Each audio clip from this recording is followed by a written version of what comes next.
Hello, I'm Jillian, aka G.E. White. I am the author of Eyes of the Eternal, an upcoming release of a urban fantasy novel. Hello, I'm Theron. I'm the editor for Eyes of the Eternal, and I am very excited to speak today about Jill's book. Hi, I'm Christina. I am working on promotions for Eyes of the Eternal. It's GE or Jillian's debut novel in her Realms of Rebirth series. I'm also really excited to speak with Jill and Theron on the themes in Eyes of the Eternal because I think it's a phenomenal book. I ripped through it in, I think, one day. When I was reading it, I could not put it down. And I really believe that it has a lot of themes that speak to a lot of people. And while it's a young adult / new adult novel, it's not just geared towards young people. I think that there's messages that everybody in the book, when reading it, can really take something out of it. So I think it's a fantastic book, and I'm really excited to speak about it with Theron and Jill. One of the themes that came across to me, one of the biggest themes I felt, was gender identity and really understanding who you are. And I really appreciated the fact that in the book it wasn't like this hard fought battle to understand who someone was. There was just this acceptance, right? Like there's at one point in Eyes of the Eternal where Quinn is speaking to Jared about sexuality and who he is, and I just loved how Jared was talking about how most of the Greek pantheon was really they're really pan, right? Because for them it's love of a person rather than a specific gender, and I thought that was really awesome. I actually had a lot of fun kind of playing with this idea. And, when I came up with the idea of having gods that were reincarnated over and over again, I mean, it was going to kind of come up obviously that, in most situations, if reincarnation was as random as it should be, at least how I see it, you wouldn't have control of always being in the same body. And so that was like something I really wanted to kind of play with. And the whole thing is that because this has happened so many times, it's like for them, changing gender is like changing a pair of pants. It's like they're still the same person. It's just, the outer packaging is different. And that has obviously informed how they view, I guess, sexuality. It also happens to do with the idea that, this is Greek mythology. Greek mythology has, is kind of rife with homosexual overtones, and sometimes just not even overtones, just full out explicit homosexuality in Greek culture. But I thought this was just something so kind of fun to deal with, especially because the Greek gods, they're messy and very human, and it was just something kind of to reach out and kind of normalize a lot of these ideas of, gender euphoria, whether it is, person who is cis and feels the way that they are, or somebody who is, is trans or even non-binary, who is just being able to be themselves. I love that you used the term gender euphoria. And I just love that term so much, Jill, and especially in relation to your book. It reminds me so much of what we want to move towards in terms of sharing trans or gender fluid narratives. And because there's such a narrative, when you look at trans stories, especially, in colonized societies over centuries, you know what I mean, of gender kind of binaries and repression that way, you see a narrative of loss. And what I would love to see in so much more literature, and especially modern day, Western literature, kind of a narrative of abundance replacing loss, as in, when a character happens to be, gender fluid or born into different bodies as such, like you mentioned, Jill, in the book, and how the gods are reincarnated as whichever gender they come across in that way, and that doesn't really affect the core of who they are. I would love to move towards that, seeing as like this narrative of just like so much gained instead of anything lost, in terms of narratives of dysphoria and sadness. And so in the book, I think we get to see this narrative of euphoria, where we get to see folks coming into themselves and being themselves in addition to who they are, but not being hindered by, the gender in which they were born. And I really love how, Quinn and Jared's conversation about this just kind of takes new form as like, well, absolutely. You know what I mean? Why not? Why not abundance is in gaining a family, gaining, this extended family of millennia of gods, and not of, losing a part of yourself in terms of gender. And that conversation was incredible to see. What else really struck home for me as well was the normalization of gender in Eyes of the Eternal, right? And I loved that it was just, this is how it is, and it's just normal, and there's no struggle. And how much would society benefit if we could just accept everybody who they are, the way that these characters in Eyes of the Eternal accept each other, right? Where we just accept a person for who they are rather than what body they're born into or who they love or who they want to become.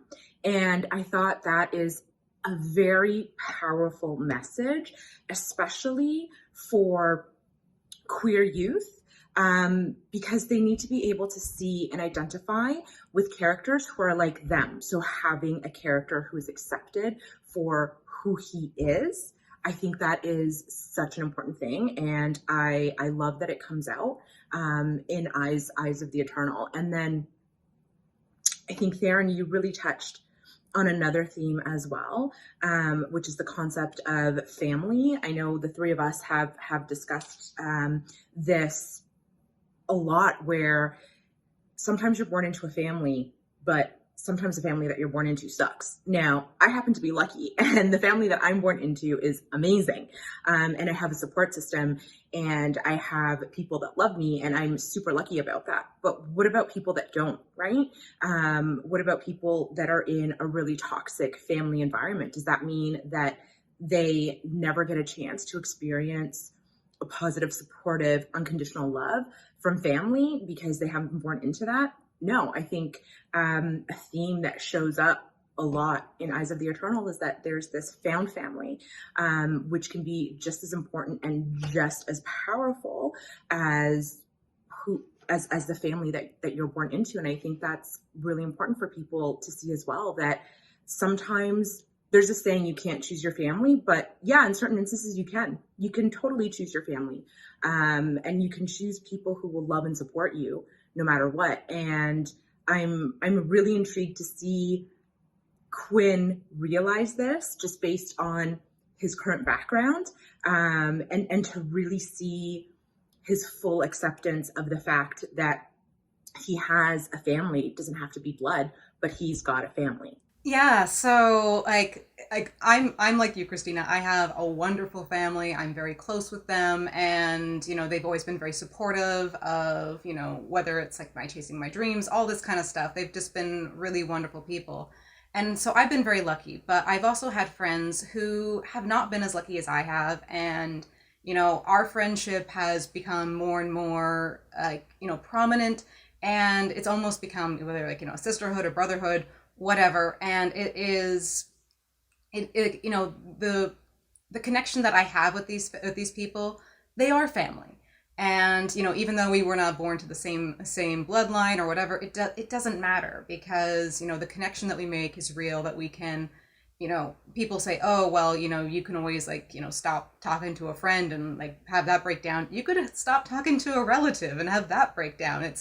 It's about what you're willing to put into a relationship. And so with Quinn, having him go through this journey of, okay, he's gone through kind of this series of foster homes, having kind of being a bit set adrift. And this first book especially starts, this is the building blocks for what will be his found family. And as the series goes on, I'm not going to spoil too much, but there's definitely going to be talking about how sometimes, yes, blood families can be toxic, and there's nothing wrong with reaching out and making new connections. It's so interesting, Jill, how you kind of, Quinn's story doesn't begin, what I mean, in one of those families. He, as you mentioned, he goes through the foster care system, right, and endures some struggles and trauma from that as well. But I think what's really interesting is that we come to Quinn when he is in essential, like we don't see that struggle, that power dynamic between parent and child that follows around so many characters through, much of the first novel.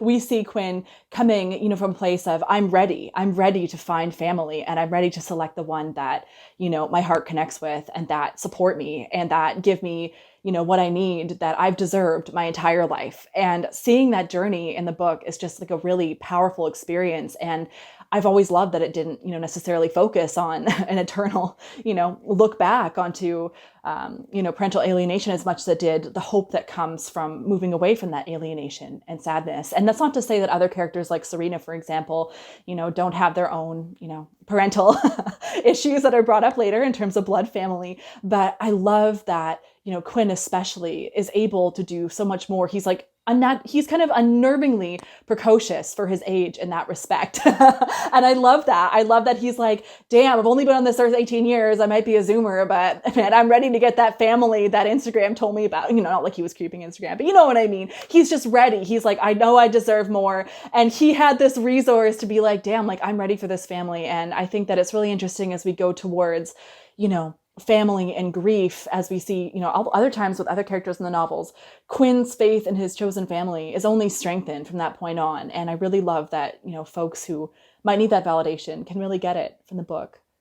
Yeah, and that found family of his is there for him throughout the book, right? They're an amazing support system for him.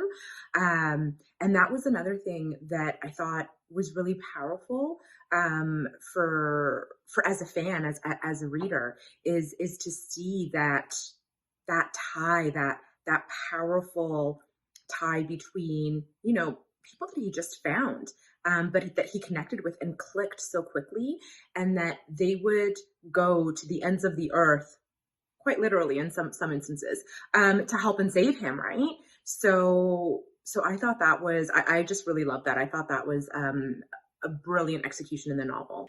I think once you use this expression, Christina, or maybe it was Jill, coming into their own power, and I really like how that enacts itself in many characters in the book, whether it's more of a sorrowful kind of, work position, as Jared might find himself in, or, Serena's story, or Quinn himself as one of the main characters. But of course, he never feels like only the main character in the novel. There's so many engaging characters around him that have their own kind of vivid histories and struggles. And I love that you wrote those in all at once instead of just the typical one-shot boy wonder and everyone else around to support. Quinn's companion stories are just as crucial. Yeah, especially when we talk, especially when we look at Serena.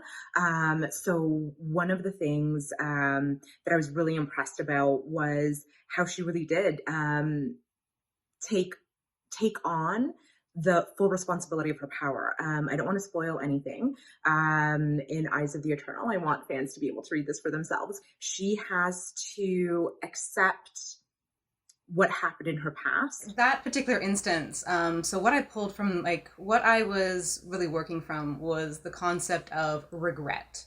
And like, it's something, like, I think regret is one of like the most powerful emotions that we have. And the reason, like, I say that is because, like, I mean, like, I'm a millennial. We are known as the FOMO, like, generation. We have the fear of missing out, this idea of, oh, if I don't do this thing, I will regret it.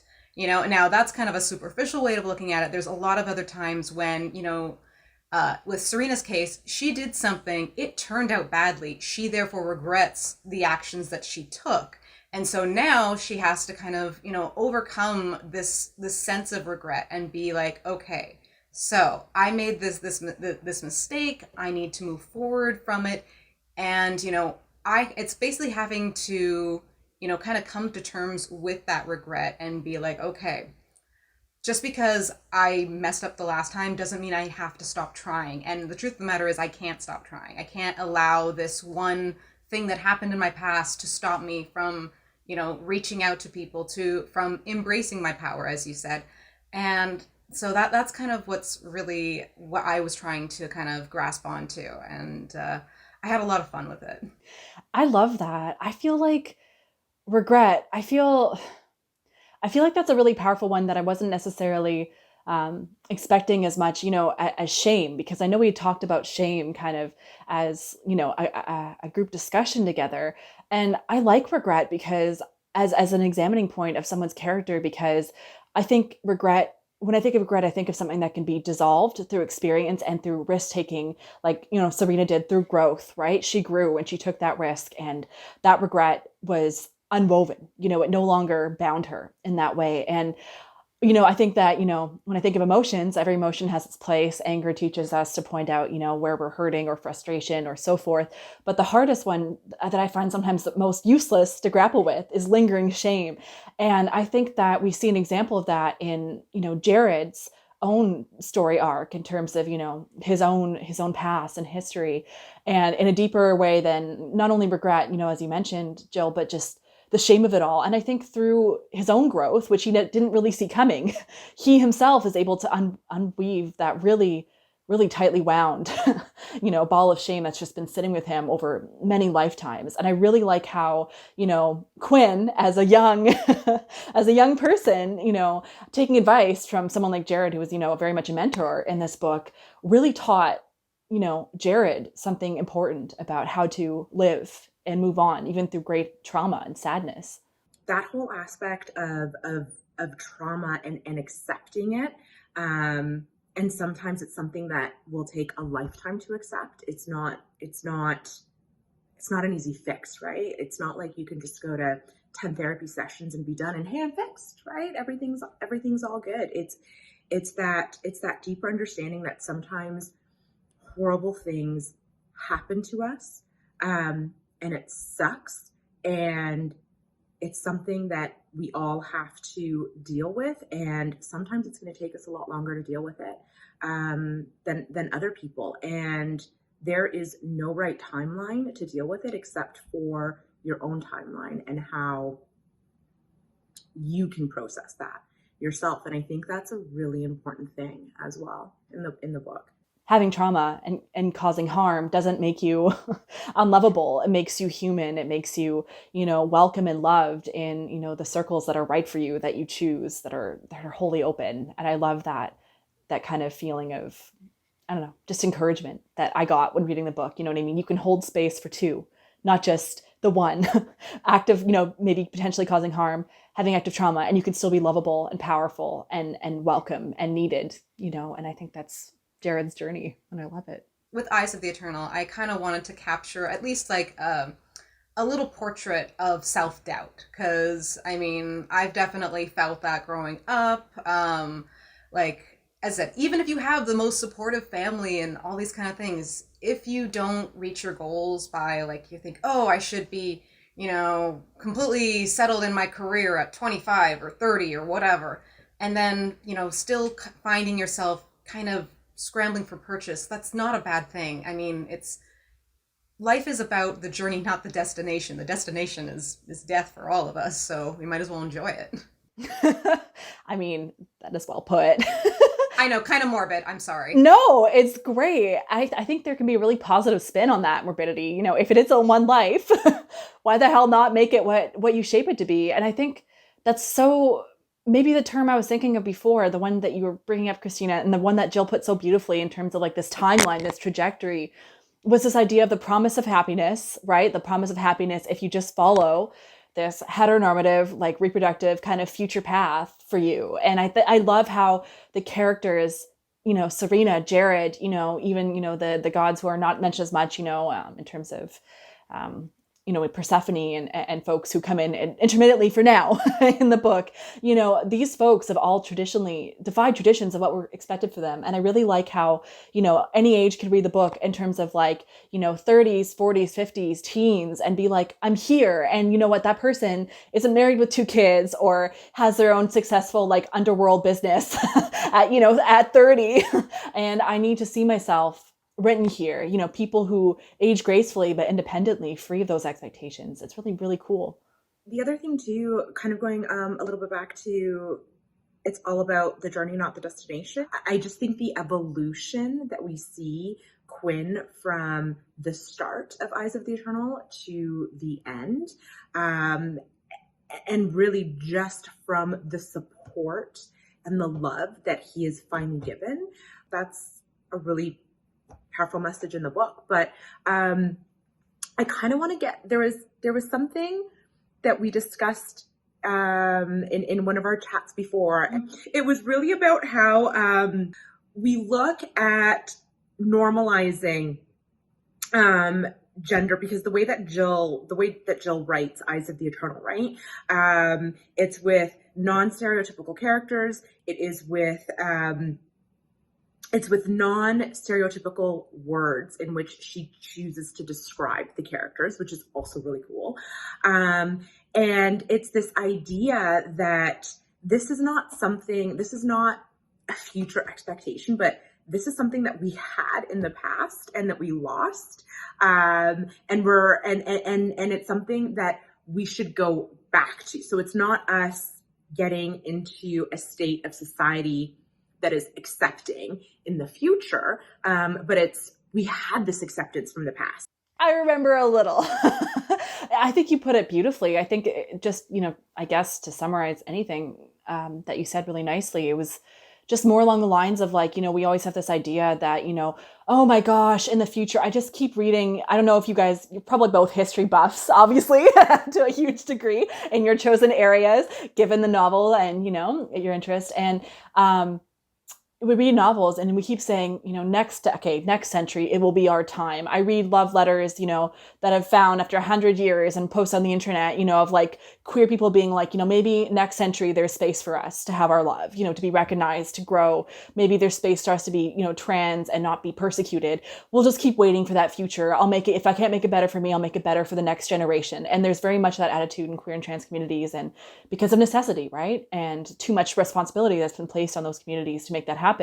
But like you said, Christina, like what if, like when we look at histories, like Jill mentioned, like, literally Greek mythology and Greek histories, like, in real life Greek histories were so queer. They were so, gender fluid. And so when we think of that future that queer people and trans people have waited on and died for and before it ever happened, we should be looking, I think, more to resurrect the past in which that was just normal, and to get across to people like just widespread that this is not something that has ever happened, that we're going towards, that's new and scary. This is something that we're trying to like bring back, and that your 200-year period, 300-year period of, bigotry and homophobia and transphobia, like that is unnatural in terms of history. That is unnatural in the timeline compared to like the huge segment that was not. Yeah, especially if you look at, and again, Jill, I'm going to refer back to something you said, right? The Greek pantheon was super messy.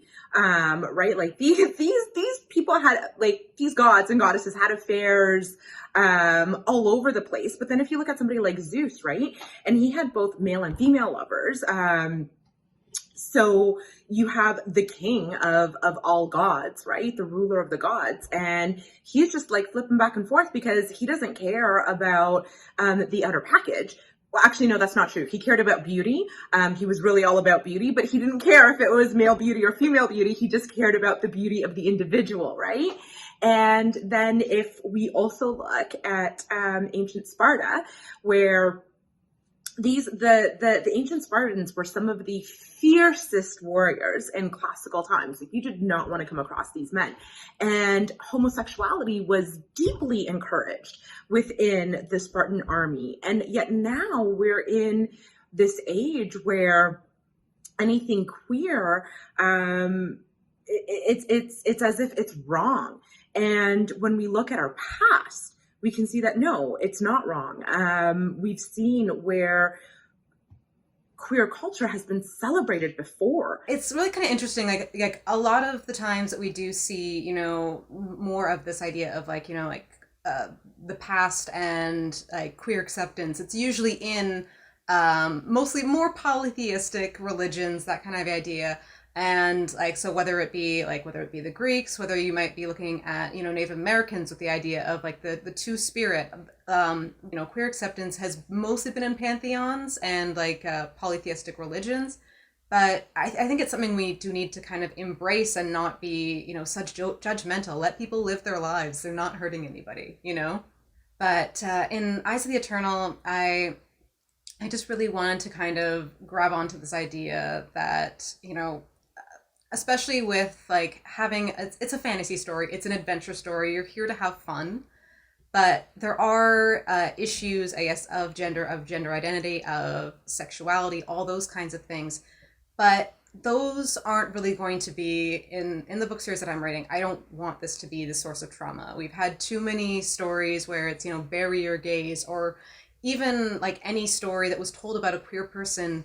Like there used to be a code. I'm not sure what the name of the code is. Of course, I'm blanking right now. But people who were queer could not have happy endings. And The Hays Code? Hays Code, thank you. Yes, that's exactly what it was. And it was so sad because, like, I remember coming across, books or manga or whatever that was written back in the 1970s, and you could tell that the person who was writing this really wanted to give these characters a happy ending, but then they have to give this sad, bittersweet thing, and they're just kind of like, well, I couldn't publish it otherwise. So I'm so glad that in this time, we can start publishing like stories like this. And I think like one of the things I truly believe in with all my heart, because it has definitely affected me, stories change people. I find that, you only have so much experiences that you can pull from, depending on, your race, your gender, your identity, your sexuality, your class, like the country you're born into. All these things will have an effect on like how you are, how you experience the world. To have these experiences and be able to experience other things through stories and be like, okay, I never thought of things that way. And when you see a story, you empathize with a character, and it doesn't matter that they don't share the same skin color as you, or the same, predilection for, women or men or whatever, or just having these, like, seeing somebody, have these, moments of glory and, like, depths of defeat, all these wonderful things that we all get to experience, they connect us. So that's why I think when I was writing this book, of being like, okay, it's an adventure story, but by having these characters be who they are and how different they are, but like, putting it out there as, okay, yes, are these characters queer? Are these characters, of different nationalities and ethnicities? Of course, but they're people nonetheless, and they are going through stuff, and you can empathize with them. Yeah, you really can empathize. You can really empathize with all of the characters. That is very true. And Jill, I think just before we wrap up, I just wanted to add one other thing, because it kind of follows along. Well, maybe not totally, but it kind of follows along with what you were saying. But I think one of the things I really loved about the book is that there's different types of love in Eyes of the Eternal, right? You have romantic love and you have platonic love.